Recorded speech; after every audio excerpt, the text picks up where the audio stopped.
So, this is a statue shaped like Buddha, right? And it was cool. This in the last couple of years, they found out that people would actually, monks were actually inside some of these statues, right? They would go on a very strict diet, and by the end of the diet, they would be down to eating almost nothing, and they would have a little tube going into the mouth to give them a little water, and there would be a string coming out, and once a day he would pull on the string to let you know he was alive. And you know, how long did it take for these people to die and mummify inside of these things? Wow.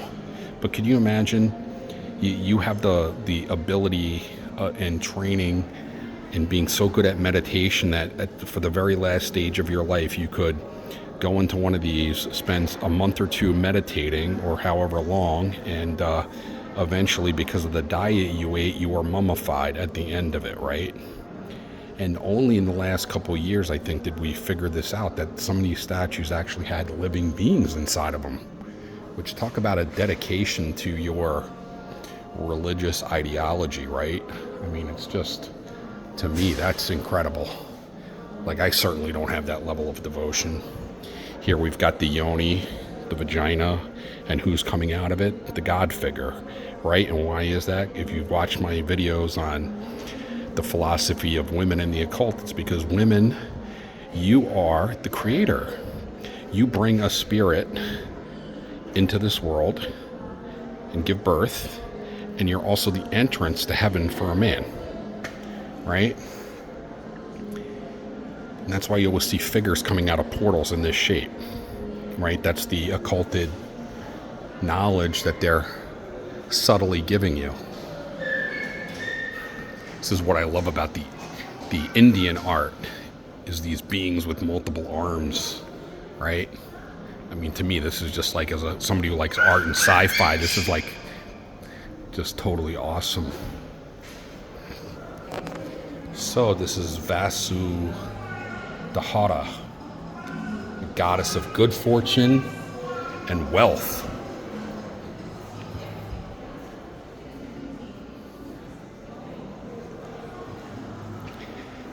You know, the Indian culture is, oh boy, just so impressive. You know, their culture goes back at probably, you know, we know it goes back 10 to 12,000 years, but it certainly goes back a lot farther than that. Maybe as far back as 100,000 years, right? For me personally, it's very hard to understand Asian and Indian art and the stories and the cultures, right? Like, I read a lot of occulted philosophies, but for some reason the Eastern ones are just very hard for me to understand.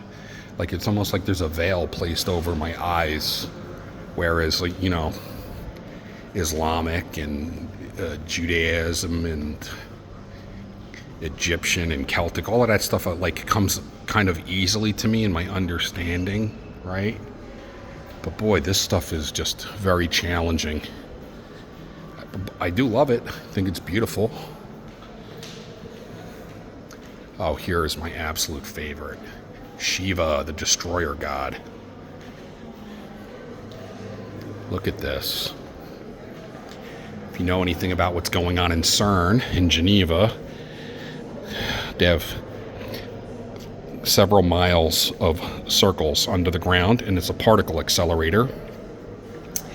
And at CERN, they are opening dimensional portals. And as crazy as that might sound to you, look up CERN, the Hadron Collider, right? They're trying to create fusion, a limitless source of energy, right? And what do they have outside of CERN? A huge statue devoted to Shiva. And why? Because she's in a giant portal, right? And so think about this. By studying the occult, we can understand technology also, because I believe some of this is passed down from ancient cultures who had the technology to open portals, right? And then there's also the collective unconscious of Carl Jung, where you know, knowledge and information is passed down to us through meditation to the collective, from the collective unconscious, and tells us all of these myths, these stories, how to get this technology, right? And by studying this kind of art, by coming to a museum and having the muse of God, Om, the perfect vibration, enter your body while you're here and you look at this art, it stimulates your mind, raises your vibration, and it allows your mind to understand concepts that you don't understand. It's just by looking at this art and staring at it and meditating, you can have breakthroughs in your life, right? Like, look at this statue. I have no idea what any of this means, but I know if I sat here long enough, I'd start making connections and understandings to my own personal life, right? But look at the intricacy of this stuff. I mean, we know the Indian civilization goes back to at least 12,000 BC. I think it probably goes back to 50 or 100, right? Same thing with the Egyptians. Their culture is so old. The knowledge that was passed down from the ancients to the next generation of ancients is just, it's our legacy, right? And as a people, this belongs to us collectively. It doesn't belong to one individual group, right? This is God's way of manifesting, right? You notice the snakes, like I was saying in some of my other videos, right? It's the Kundalini energy that comes up from the chakras through the brain, right? Brings you higher levels of understanding and wisdom. But all of this art and iconography is given to us by the Creator, the Goddess, so that we can understand her or him better. And God isn't either or, right? It's like God is both feminine and masculine, which is something we've really forgotten, especially in the Western religions of Islam, Christianity, and Judaism, where they've neutered the feminine aspect of our religion.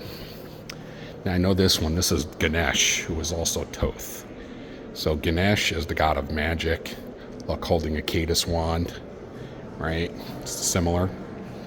That's the elephant-faced god, right?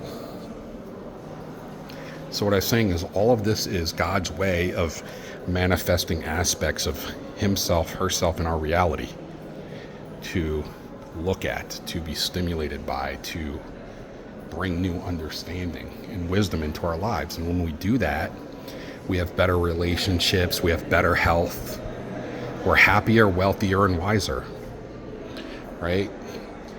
So if your life is out of control, you've got shitty people in your life, spend some time meditating. Learn to meditate. Stare at artwork. If you can't come to a museum, just go on the internet and, look at it through there. Find art that you find appealing and spend time just staring at it, trying to learn and understand what they were saying here, right? So, look at this gold mask.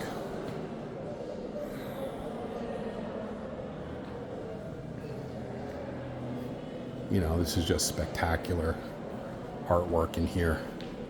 It's just hard to believe there's nobody here. As I've said, this place is usually jam-packed. Look at this rug. Just the sheer talent to weave something like this. How long did it take somebody or a group of women or men to do this, right? And the Islamic culture, look at the blues that they get, the tiling. The Indian cultures, right? They just are able to get this lapis lazuli color. You don't see it anywhere else, or at least I haven't, right? They get these incredible blues and greens. And for the time period this was being made, this stuff, lapis lazuli, was more expensive than gold in weight, right? Because it only came from Afghanistan. So you had to be very wealthy, have a lot of gold in order to buy it.